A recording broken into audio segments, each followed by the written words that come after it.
This channel does not promote any violent, harmful, or illegal activities. All content provided by this channel is meant for an educational purpose only. Top quality और consistent performance के लिए सिर्फ silver pump नाम याद रखना। কাটারি লাঠি নিয়ে পুরসভার কর্মীদের ওপর হামলা। বাইপাসের আনন্দপুরে গুলশান কলোনিতে দুষ্কৃতীর দৌরাত্ম্য। সোমবার সকালে এলাকায় পাইপলাইনের কাজ করতে গেলে পুরসভার কর্মীদেরকে মারধর করা হয়, এমনটাই অভিযোগ। কাউন্সিলরকে গুলি করে খুনের হুমকিও দেওয়া হয়, এমনটা অভিযোগ করছেন স্থানীয়রা। পুলিশের ভূমিকা নিয়ে প্রশ্ন তৃণমূল কাউন্সিলরের।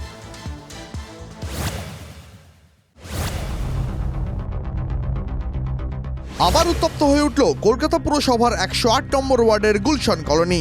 অস্ত্র নিয়ে পুরো কর্মীদের ওপর হামলা। গুলশান কলোনিতে মারধর করা হলো পুরসভারই বেশ কিছু কর্মীকে, এমনটাই অভিযোগ। গুলশান কলোনির এই যে রাস্তা, এই রাস্তাতেই সকাল থেকেই পাইপলাইনের কাজ হচ্ছিল। অভিযোগ, বেশ কিছু জন এসে হঠাৎই মারধর করে। পুরসভার মাটি কাটার মেশিনও ভাঙচুর করা হয়। সকালবেলায় কাজ করছিলাম, বলছে কাজ বন্ধ কর, আর ওই আপনার পাশ লিলেছে একবার কোপ ঝেড়েছে, একটা কোদল চালাইছে, দিয়ে তো উঠে পালিয়ে গেছি দৌড়ে। অভিযোগ, দুষ্কৃতীরা কাউন্সিলরকে গুলি করার হুমকিও দেয়। এসেছে 8-10 জন, ওদের মধ্যে সাদ্দাম, ফাইয়ুম, দাতুন, এসে বলছে কাউন্সিলরকে গুলি মেরে দেবো তোদেরকে। আমরা পাড়ার লোকাল ছেলে, আমার ঘর বাড়ি আছে, আমরা ভোট দিই তো কী আছে, খাটি ইলেকশনে। দাতুনেই লোক, দাতন করলো গ্যাংস্টার ওরা। পুলিশের নিষ্ক্রিয়তার অভিযোগ তুলে সরব হয়েছেন কাউন্সিলর তথা বড় চেয়ারম্যান সুশান্ত ঘোষ। আনন্দপুর থানায় এর আগে 10 থেকে 12 বার কমপ্লেন করা হয়েছে, মাস পিটিশন করা হয়েছে, কিন্তু আনন্দপুর থানার কোনো অ্যাকশন নেয়নি এদের বিরুদ্ধে।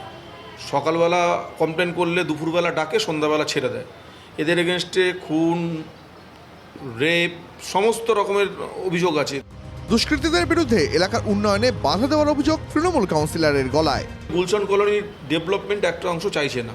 এসইআরএসকে জানিয়েছি, আমি দরকার হলে সর্বোচ্চ স্তরে জানাবো। অন্যায় করেছে, কেউ হাত দিলে গায়ে সহ্য করা যাবে না।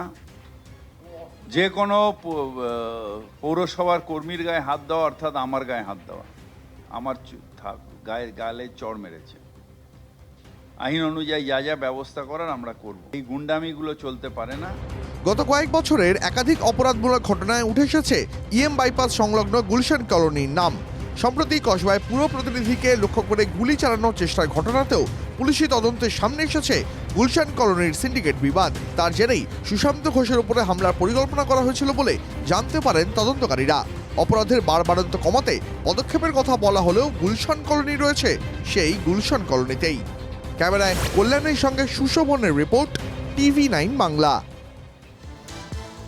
ব্যাংকে টাকা জমা দিতে যাওয়ার পথে ডাকাতি, পাওয়া গেল বৈদেশিক মুদ্রা বিনিময় সংস্থার 2,66,00,000 টাকা। এনটেলের ঘটনায় চাঞ্চল্য।